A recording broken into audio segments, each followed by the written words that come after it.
This video is going to continue with an introduction to confidence intervals, but now we're going to look at the formula for a 1 minus alpha level confidence interval for a population mean when sigma is known. And so to start off with a little bit of review, we said we're going to create confidence intervals by using a point estimate plus or minus some margin of error. And so the margin of error we also had called the error bound mean, so the EBM. And in the previous example that we looked at, where I said we were going to approximate a 95% confidence interval, we used 2 times sigma over the square root of n.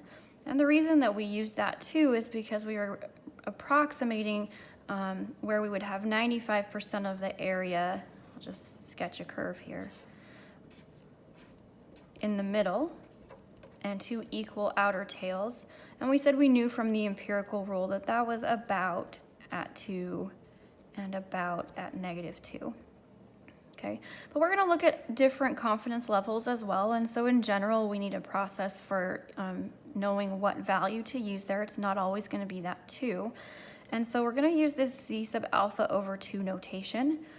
And z sub alpha over 2 is going to be the z-score that has area alpha over 2 to its right under the standard normal curve. And we'll look at a picture of that in just a second. So in general here, we have our formula that says a 1 minus alpha level confidence interval for a population mean when we know the population standard deviation is going to be x bar, so our sample mean, plus or minus our z sub alpha over 2 value times the standard deviation of x bar, which is sigma over the square root of n.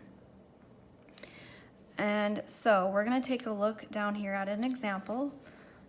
We are told in this example, let me try and leave the formula there, that a quality control specialist for a restaurant chain takes a random sample of size 12 to check the amount of soda served in the 16-ounce serving size cup. We're told to assume the population standard deviation is 1.55 ounces and that the population is normally distributed. And we're told if the sample mean is 13.30 ounces, find a 98% confidence interval around the population mean amount of soda. And so let's summarize here with some things that we know.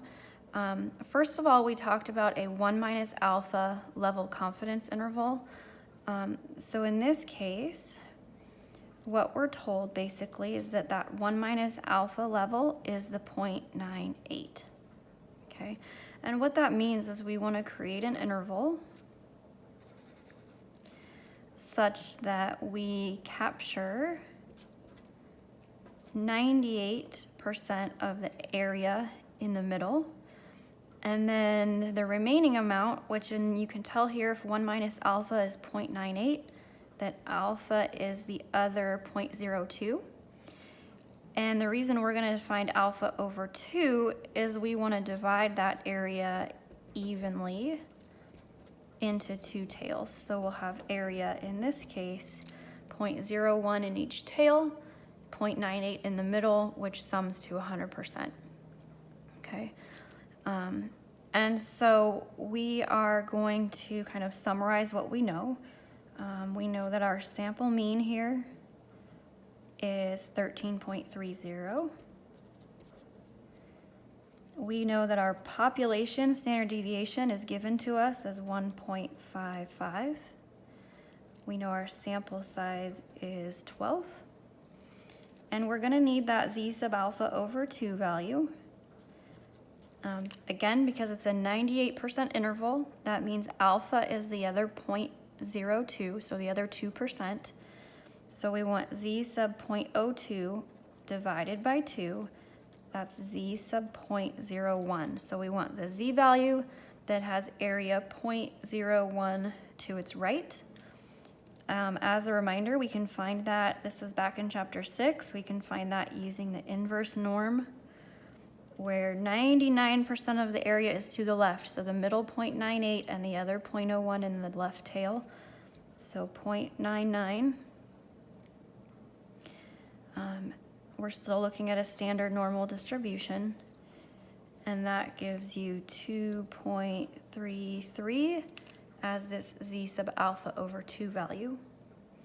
And so now we're ready to plug in. So remember the formula looked like this: x bar plus or minus the z sub alpha over 2 value times sigma over the square root of n. And so we have 13.30 plus or minus the z sub alpha over 2 value was 2.33. Sigma was 1.55, and our sample size was 12. So that gives us 13.30 plus or minus that error-bound mean ends up being 1.04 for an interval from 12.26 to 14.34. Okay, so as a quick summary here, we want to do an interpretation. We would say we are 98% confident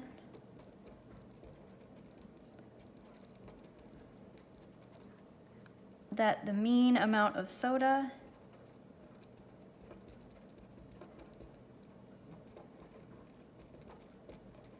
in the 16-ounce cup is between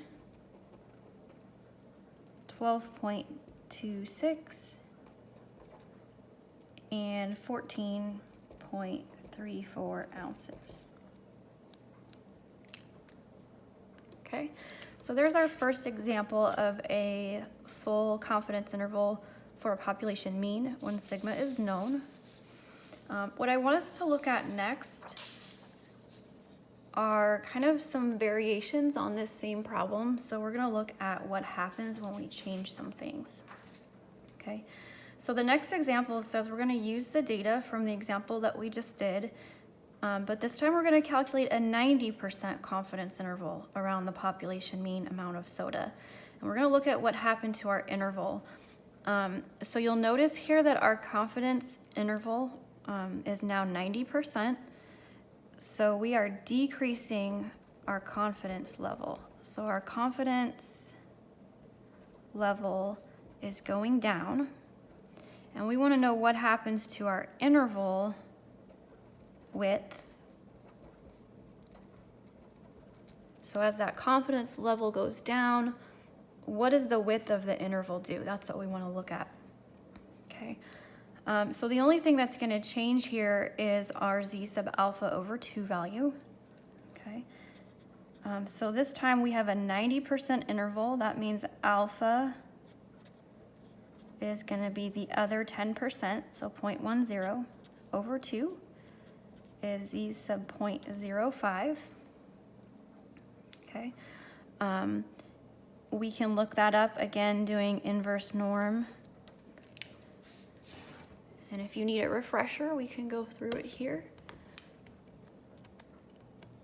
So second distribution, inverse norm. The area is going to be, for this one, if 5% of the area is to the right, that means that the other 95% is to the left. And we get 1.64 about if we round to 2 decimal places.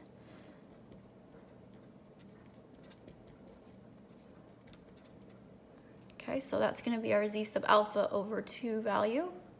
Okay, and everything else is staying the same. So we still had a sample mean of 13.30. This time our z value is going to be 1.64. We still have a population standard deviation of 1.55 over the square root of 12. You'll notice when we compare this to the 98% interval that we did before, that one had a z sub alpha over 2 value of 2.33. And this time it went down to 1.64, so you should anticipate here getting a narrower interval In fact, what you will get is 12.57 to 14.03. And so we did get a narrower interval. And so what we saw happening is as we decreased our confidence level, the width of our interval actually decreased as well. Okay, so what happens is we actually can get a narrower interval, which is good. Ideally, we want as narrow an interval as possible.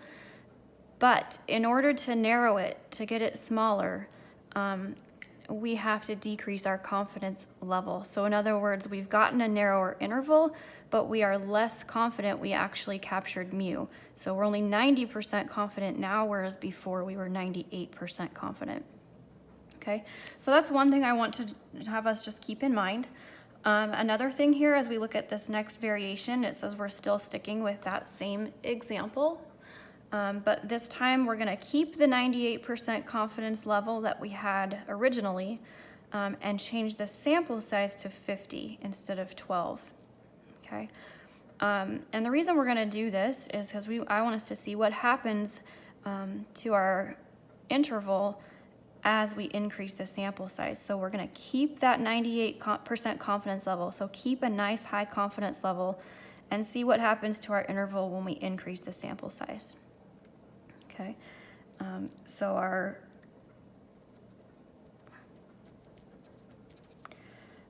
confidence level is going to be 98%, which means alpha is the other 2% or 0.02. So we still want the z sub 0.01 value, which we had before as 2.33. And what's going to change is our sample size. So we're going to have the same sample mean, the same z sub alpha over 2 value as we had originally, the same population standard deviation, but what if we had gotten that with a sample of size 50 instead of 12? What you will notice here is the interval you get is from 12.79 to 13.81. And if we compare that to what we had before, again, we still had a 98% interval, but we only had a sample size of 12. And you'll notice that interval was from 12.26 to 14.34. And when we increased our sample size to 50, our interval narrowed and we got from 12.79 to 13.81. So that's a nice thing to be aware of, which is that as the sample size increases, the width of our interval decreases. So if we don't want to lose confidence, so if we want to narrow our interval but we don't want to lose confidence, we can keep a high confidence level and take a larger sample size, and so that becomes important to know about. Okay. Last thing that we can do as we're now kind of moving from that idea that we can affect the width of our interval by the sample size that we pick is we're going to look at this example that talks about how we can actually calculate the sample size that's going to be required in order to maintain the confidence level that we want, the margin of error that we want, and that's pretty handy. So we can use this formula right here. Again, this is going to be used before you go calculate your data. We're assuming we already know the population standard deviation, and it's going to tell us how many individuals or objects we need in our sample in order to have whatever margin of error we choose and whatever confidence level we choose. Okay, so this last example says, suppose we want to be 95% confident that the sample mean price of a gallon of gasoline is within 25 cents of the true population mean price for a gallon of gasoline. If the population standard deviation for the price of a gallon of gasoline is 50 cents, how many gas stations need to be included in the sample? Okay, so we're going to start off by finding our z value. We have a 95% confidence level, That means alpha is the other 5%. We need to divide that by 2. That gives us z sub 0.025. Again, if you want to find that in your calculator, it's inverse norm. If 2.5% of the area is to the right, that means the other 97.5% of the area is to the left. And that gives us a z value of 1.96. Okay, and so now we're ready to go back to the formula. The formula said that we need to find our z value, that's 1.96, and square it. Multiply by our population standard deviation, and it tells us that that is 0.50. So 0.50, that's going to be squared.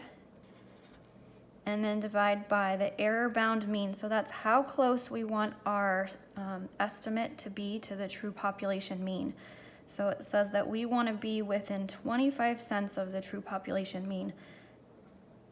And so that's our error bound mean. It also gets squared. And that ends up giving you 15.37. So this is saying we need to sample from at least 15.37 gas stations. Now, since we can't sample from 15.37, and this is at least how many we need in order to maintain 95% confidence and be within 25 cents of the true population mean price, we always have to round these required sample size problems up. So that would be rounded up to 16 gas stations.